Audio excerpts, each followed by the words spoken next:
നമ്മുടെ എല്ലാം ഉള്ളിൽ കുസൃതിയും കൗതുകവും ഒക്കെ ഉള്ള ഒരു കുട്ടിയുണ്ട്. ചില ആക്ടേഴ്സിന് അവർ ഗ്രൂ അപ്പ് ചെയ്താൽ ആ കുട്ടി അങ്ങനെ മാറാതെ നിൽക്കും. അതിന് എക്സാമ്പിളാണ് ഉർവശി, മോഹൻലാൽ, ബേസിൽ എന്നിവർ.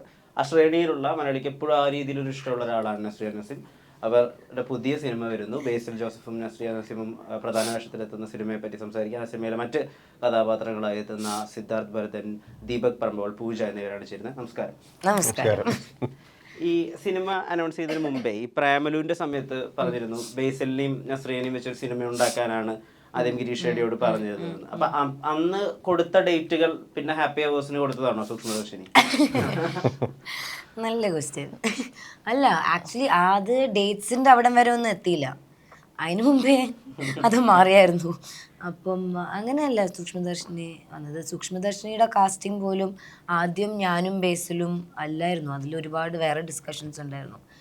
പിന്നെ കറങ്ങിത്തിരിഞ്ഞ് നമ്മളിലേക്ക് എത്തിയതാണ്. ഈ സിനിമയുടെ പോസ്റ്റേഴ്സും അതുപോലെ ഇതിന് പുറത്തു വരുന്ന കണ്ടന്റ് ഒക്കെ വരുമ്പോഴേ നമുക്ക് മനസ്സിലാവുന്ന ഒരു കാര്യമുണ്ട്. അതായത് ഈ ഷെർലക് ഹോംസിനൊക്കെ പോലെ വളരെയധികം ഹൈ ഒബ്സർവേഷണൽ സ്കിൽസ് ഉള്ള അങ്ങനെ രണ്ടാളുകളായിരിക്കും, അങ്ങനെ രണ്ട് കപ്പിളുകളായിരിക്കും. ഇതിലൊക്കെ എന്തെങ്കിലും സത്യമുണ്ടോ? കുറച്ചൊക്കെ സത്യമുണ്ട് അല്ലേ? കപ്പിളുകളായിരിക്കുന്നുണ്ടോ? സത്യമുണ്ട്. അതെ, സത്യമുണ്ട്. കുറച്ചൊന്ന് എലാബറേറ്റ് ചെയ്യാമോ? It has a lot to do with Priyadarshini എന്ന് പറയുന്ന എൻ്റെ ക്യാരക്ടർ. ആക്ച്വലി അവളുടെ ഒരു vision, how she sees things, ഒരു മൈന്യൂട്ടായിട്ടെല്ലാം കാണുന്ന അങ്ങനെ ഒരു ക്യാരക്ടറൈസേഷൻ ഉള്ള ഒരു ക്യാരക്ടറാണ്.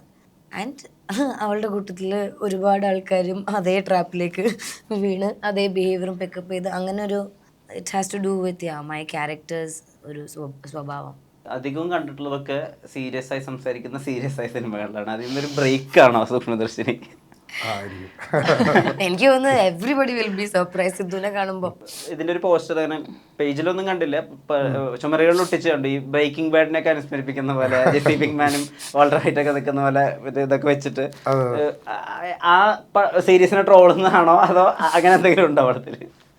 ഞാൻ ഇപ്പൊ പറഞ്ഞ അതിന്റെ സുഖം പോയില്ലേ അത് കാണുമ്പോൾ ഞാൻ ട്രോള് വേണമെങ്കിൽ തന്നെ ബിഫോർ ഹാൻഡ്. അതായത് അത് തിയേറ്ററിൽ കണ്ട് മനസ്സിലാക്കുക എൻ്റെ ഒരു പ്രസക്തി. നിങ്ങൾ കാണുന്ന എല്ലാം പടമായിട്ട് ബന്ധമുള്ള കാര്യങ്ങൾ തന്നെ ആയിരിക്കും ഈ പടമായിട്ട് പുറത്തു വരുന്നത്. It has to do with the mood of the film or characters of the film. അങ്ങനെ തന്നെയാണ്. ഫഹദിന്റെ ഇന്റർവ്യൂവിനകത്ത് ഉള്ള ഉത്തരങ്ങള് ആളുകള് കുറെ ചർച്ച ഉത്തരങ്ങൾ ഇപ്പം എന്താ പറയാ, എല്ലാ ആളുകൾക്കും ഒരേ സ്പേസ് ഉണ്ട്, അത് അവർക്ക് കൊടുക്കണം എന്നുള്ള കാര്യം, എനിക്ക് ഇഷ്ടമല്ലാത്തതൊന്നും ഞാൻ ചെയ്യില്ല എന്ന് പറഞ്ഞ കാര്യം. ഇപ്പൊ അതൊക്കെ ഭയങ്കര ഡീപ്പായിട്ട് ഇങ്ങനെ ആലോചിച്ച് ഒരു സ്കോളറൊക്കെ പറയുന്ന പോലെയൊക്കെയാണ് നമുക്ക് മനസ്സിലായിട്ടുള്ള പല ചോദ്യങ്ങൾക്ക് ഉത്തരം കൊടുക്കുന്നതൊക്കെ. അത്രയും അധികം അദ്ദേഹം വായിക്കുന്ന കാരണമാണോ അതോ കുറച്ച് ഡിഫറെന്റ് ആയിട്ട് ചിന്തിക്കുന്ന കാരണമാണോ? എവിടുന്നാ ഈ ഇത്രയും റിഫൈൻഡ് ഉത്തരങ്ങൾ വരുന്നത്? അപ്പം ഫഹദിന്റെ കരിയർ സ്റ്റാർട്ട് ചെയ്യുമ്പോഴേ first day overnight star or hit or what ever Fahadh പഠിച്ചു. So I think all those lessons come from failures also. അപ്പം അതുകൊണ്ടായിരിക്കും പുള്ളി എല്ലാവർക്കും അവരുടേതായ സ്പേസും ഇതുമൊക്കെ ഉണ്ട്. ആരും like you know shouldn't be look forward എന്നുള്ളതായിരിക്കും. എനിക്ക് മനസ്സിലായത് അങ്ങനെയാണ്. വായിക്കുന്ന ആളാണ്. But it's about, you know, how he's seen life and, you know, and his learnings. എനിക്ക് തോന്നുന്നു എല്ലാ ആളുകളും ഈ നസ്രിയ എന്ന് പറയുമ്പോൾ ഉണ്ടാകുന്ന ചിരിയും ഒക്കെ ഈ ഹാപ്പി പേഴ്സൺ ആണ് നസ്രിയ എന്നുള്ളൊരു ഔട്ട്ലുക്ക് ഞങ്ങൾക്ക് പൊതുവിലുണ്ട്, എല്ലാ ആളുകൾക്കും ഉണ്ട്. ഇത് ഈ ഹാപ്പി ആയിട്ടിരിക്കുക എന്ന് പറയുന്ന അവസ്ഥയുണ്ടല്ലോ, ഇതിന്റെ പിന്നിലത്തെ ഒരു തോട്ട് പ്രോസസ് എന്താ? ഒന്നും ബാധിക്കാതിരിക്കുന്നതാണോ അതോ ബാധിക്കുന്നത് അങ്ങനെ ഉള്ളിലേക്ക് എടുക്കാത്തതാണോ? ലൈഫ് ഇസ് ടു ഷോർട്ട് എന്നുള്ളതാണ് ശരിക്കും. അതാണ്.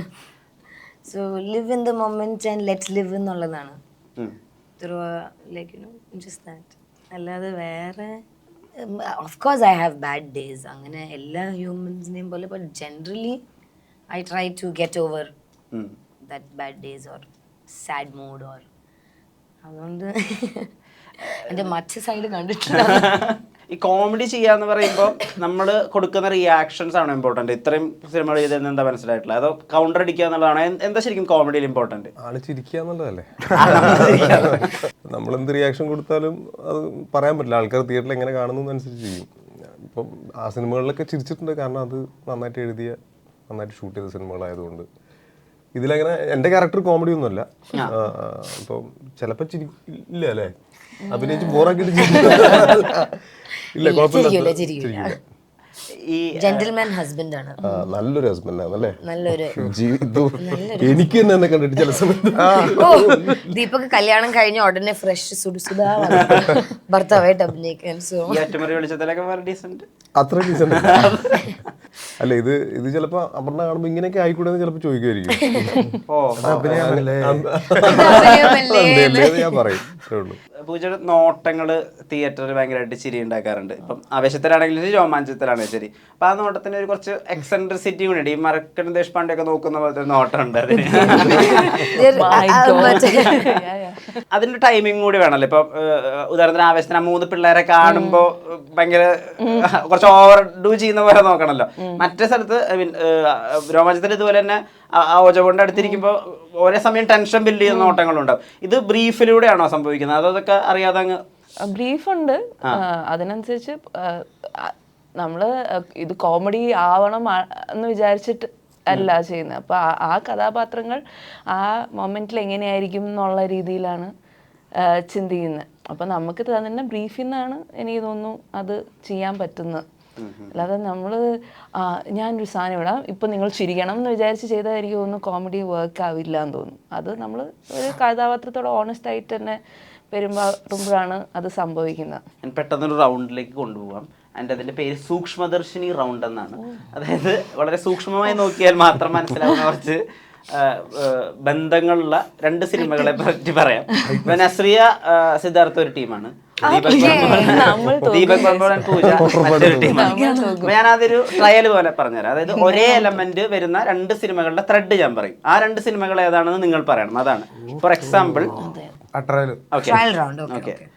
ഒരാൾ പുലിയെ പിടിക്കാൻ ഒരു നാട്ടിൽ വരുന്നു. അയാൾ പുലിയേക്കാൾ പ്രശ്നക്കാരനാവുന്നു. ഒരാൾ അച്ഛനെ കൊന്ന പുലിയെ പിടിക്കാൻ ഇറങ്ങി വേലെറിഞ്ഞ് പുലിയെ പിടിക്കുന്നു. പുലിമുരുകൻ. ട്രയൽസ് പൊളിച്ച് ഇതും വേണമെങ്കിൽ കോമ്പറ്റീഷൻ ആയിട്ട് തുടങ്ങിക്കോ. ശരിക്കും തുടങ്ങാം. കാമുകനെ കാണാൻ വന്ന് ലോഡ്ജ് റൂമിൽ ട്രാപ്പ് ആവുന്ന നായിക. കാമുകനൊപ്പം ഒളിച്ചോടനിറങ്ങി സൈക്കോക്കൊപ്പം വീട്ടിൽ ട്രാപ്പ് ആവുന്ന നായിക. കപ്പേള. ശ്രീമായി വളരെ അടുത്ത് നിൽക്കുന്ന ഒരു സിനിമ. കുമ്പളങ്ങി നൈറ്റ്സ്. ഞാൻ ഒറ്റയ്ക്കാണോ ഈ കളി കളിക്കുന്നത്? എനിക്കൊരു ടീം മെമ്പർ ഇല്ലെന്ന്. ഓക്കെ, ടീം ബി റെഡിയാണോ? ഇത് എളുപ്പമാണ്. പുഴയിലിറങ്ങി വീവാർ ചെരുപ്പ് കഴുകി വരുന്ന നായകൻ. പുഴക്കടിയിൽ വാറ്റുചാരായം ഒളിപ്പിക്കുന്ന പുഴക്കടിയിൽ വാറ്റുചാരായം. അതിന്റെ റീമേക്ക് തമിഴിലുണ്ടല്ലോ മഹേഷിന്റെ. അതായിരിക്കും. ഇത് കുറച്ച് ടഫാ. ഇത് ടീം എക്ക് മാത്രം എല്ലാം ടഫ്. പറ്റില്ലെങ്കിൽ പാസ് ചെയ്യാം. ബൈക്ക് ഇടിച്ച് ഹെഡ്ലൈറ്റ് തെറിച്ചു പോകുമ്പോൾ മരിക്കുന്നത് നിത്യമേനോൻ.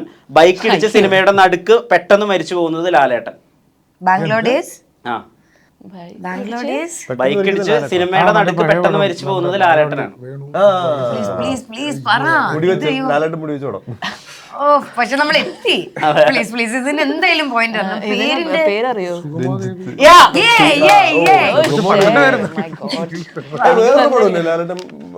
പപ്പൻ പ്രിയപ്പെട്ട പപ്പനുണ്ട്. ബാംഗ്ലോഡേഴ്സ്. ഓക്കെ.